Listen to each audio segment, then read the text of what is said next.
Bismillahirrahmanirrahim. Assalamualaikum warahmatullahi wabarakatuh. Waalaikumsalam warahmatullahi wabarakatuh. Sebelum memulai pelajaran kita pada siang hari ini, marilah kita berdoa. Berdoa mulai. Doa selesai. Yang sebelumnya,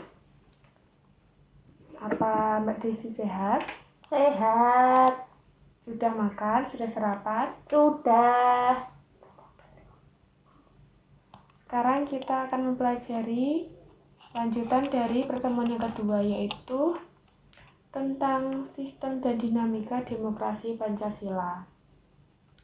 Ini kita sudah masuk bab 2 ya.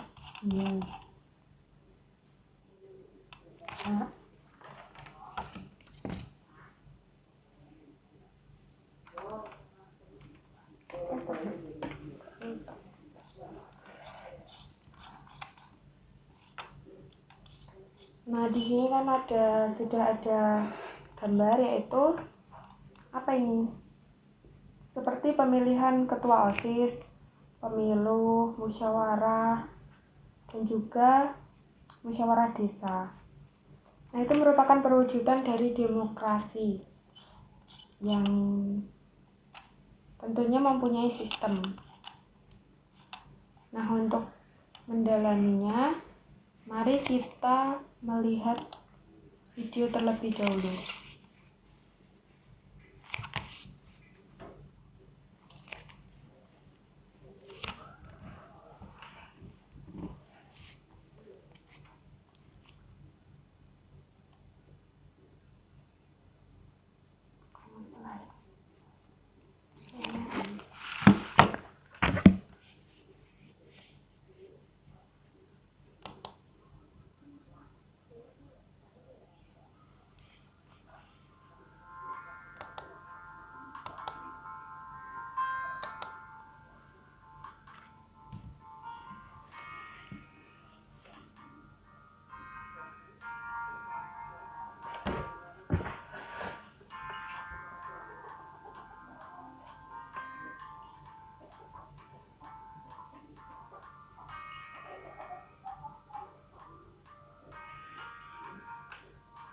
Ini merupakan bab yang akan kita pelajari. Subbab maksudnya. Nah, apa itu demokrasi? Demokrasi berasal dari bahasa Yunani yaitu demos dan kratos. Demos artinya rakyat dan kratos artinya pemerintahan, sehingga dapat diartikan sebagai pemerintah rakyat.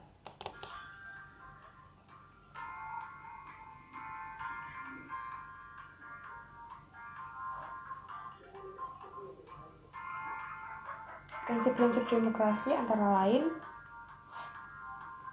adanya kebebasan yang telah disepakati, diakui, serta disetujui oleh warga negara. Jadi adanya demokrasi dalam suatu negara harus disetujui oleh warga negara. Adanya keikutsertaan dari masing-masing warga negara di dalam melaksanakan dan juga menentukan suatu keputusan yang sifatnya politik. Maksudnya itu gimana sifatnya politik? Itu harus berdasarkan atas hukum yang telah disepakati oleh warga negara pada poin pertama tadi.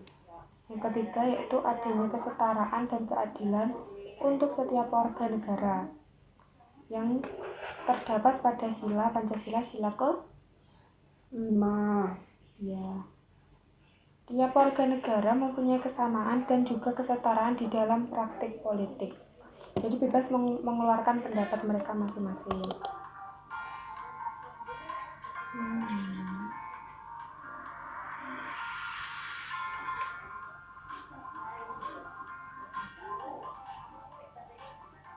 Dalam penerapannya, demokrasi Pancasila adalah suatu paham demokrasi yang sumbernya berasal dari falsafah hidup bangsa Indonesia yang digali berdasarkan kepribadian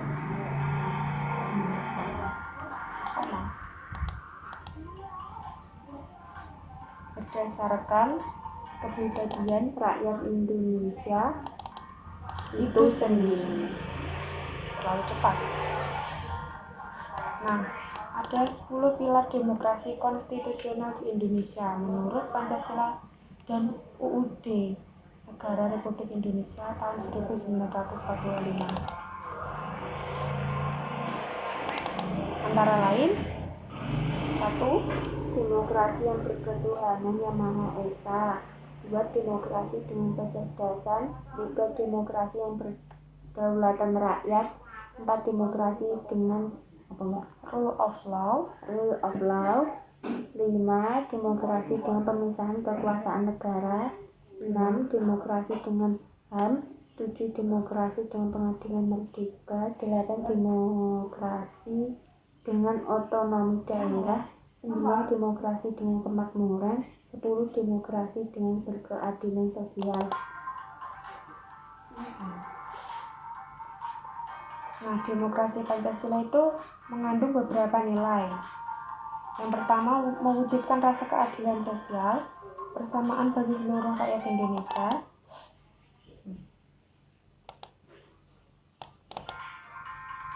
Keseimbangan antara hak dan kewajiban, seperti materi yang sudah kita pelajari pada minggu yang lalu.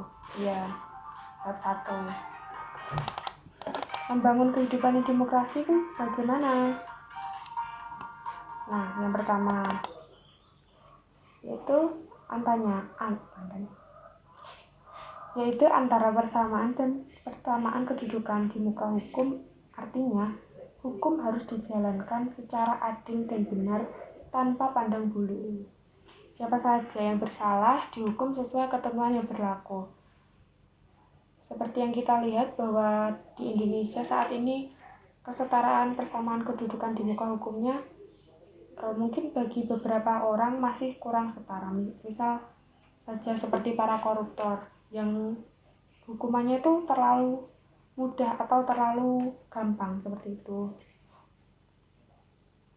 Jadi terkesan kurang tegas dalam menerapkan hukum yang berlaku. Yang kedua yaitu kebebasan yang bertanggung jawab. Di dalam negara yang demokratis terdapat 4 kebebasan yang sangat penting, yaitu apa saja? Kebebasan beragama, kebebasan pers, kebebasan mengeluarkan pendapat dan berkumpul. 4 hak tersebut harus dijamin oleh negara. Nah, yang pertama itu kebebasan beragama. Kita boleh memilih agama yang sudah diakui oleh di Indonesia. Ada berapa? Ada 6.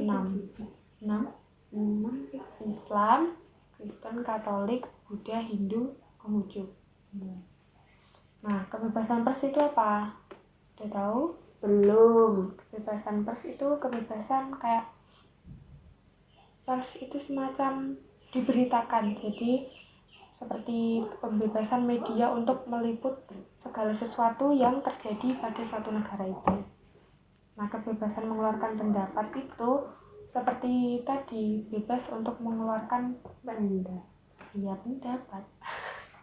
Misalnya kita kan mempunyai parlemen, jadi kita mempunyai wakil rakyat. Nah, wakil rakyatnya itu seperti DPR, MPR. Nah, itu kita bisa mengaspirasikan pendapat kita melalui mereka untuk diteruskan ke tingkat yang lebih tinggi agar tersampaikan. Nah, kebebasan berkumpul itu apa?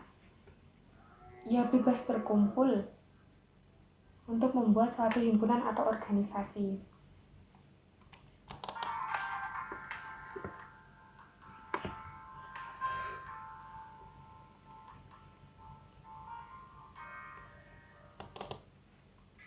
Yang ketiga yaitu berpartisipasi dalam pembuatan keputusan. Negara yang menganut sistem politik demokrasi, kekuasaan tertinggi berada di tangan rakyat dan pemerintahan dijalankan berdasarkan kehendak rakyat. Para pembuat kebijakan dalam kurung itu pemerintah itu sendiri harus memperhatikan seluruh aspirasi rakyat. Kebijakan yang dibuat harus dapat mewakili berbagai keinginan masyarakat yang beragam. Jadi intinya sistem politik dan demokrasi itu dibuat untuk kepentingan rakyat. Jadi harus menyesuaikan kebutuhan rakyat itu sendiri.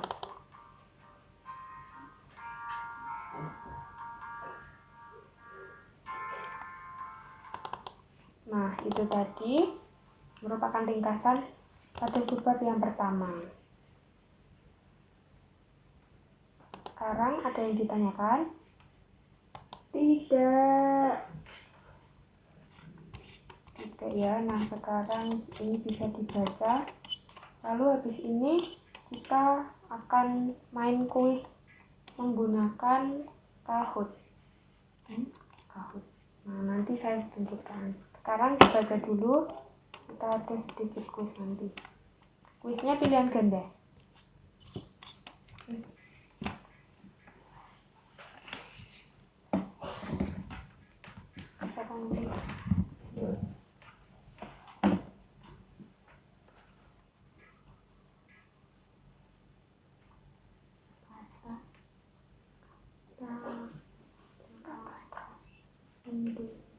Tentang ideologi dan landasannya, demokrasi dapat dibentuk menjadi dua, yaitu demokrasi konstitusional atau demokrasi liberal dan demokrasi rakyat atau demokrasi proletar. Nah, yang dianut Indonesia itu demokrasi Pancasila. Rakyat.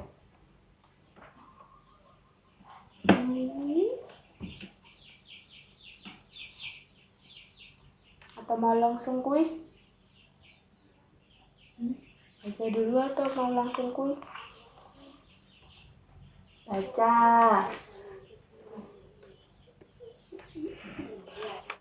Bukan lah.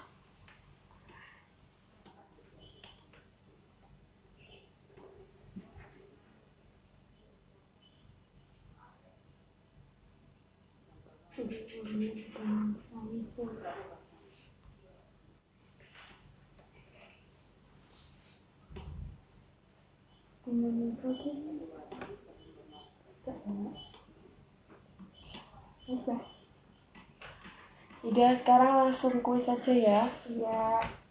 Sekarang buka HP-nya.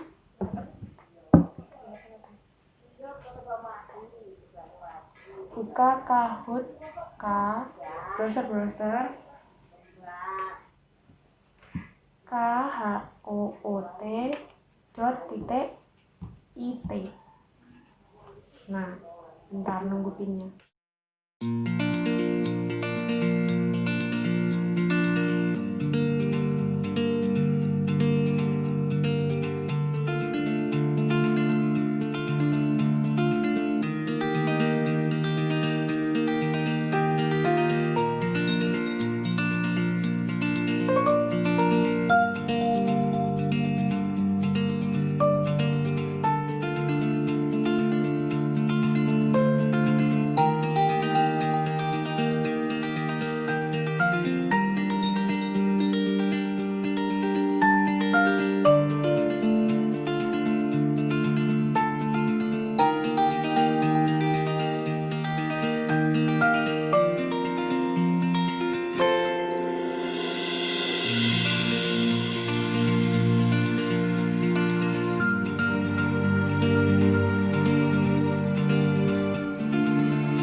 Ya tadi gimana gamesnya, seru nggak? Seru. Minggu depan kita bakal lanjut lagi kuis. Mau kuis lagi nggak? Mau. Ya nanti kita, kamu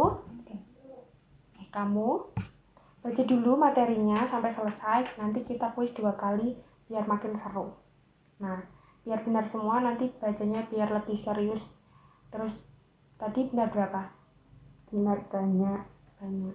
Salahnya cuma 3. 4. Ya, oke, 4. Nggak apa-apa. Nanti di pertemuan selanjutnya biar makin mendalami lagi baca dengan serius. Iya. Nah, cukup sekian. Kita ucapkan alhamdulillah terlebih dahulu. Alhamdulillahirabbil alamin. Semoga pembelajaran kita menjadi bermanfaat. Saya akhiri. Wassalamualaikum warahmatullahi wabarakatuh. Waalaikumsalam warahmatullahi wabarakatuh.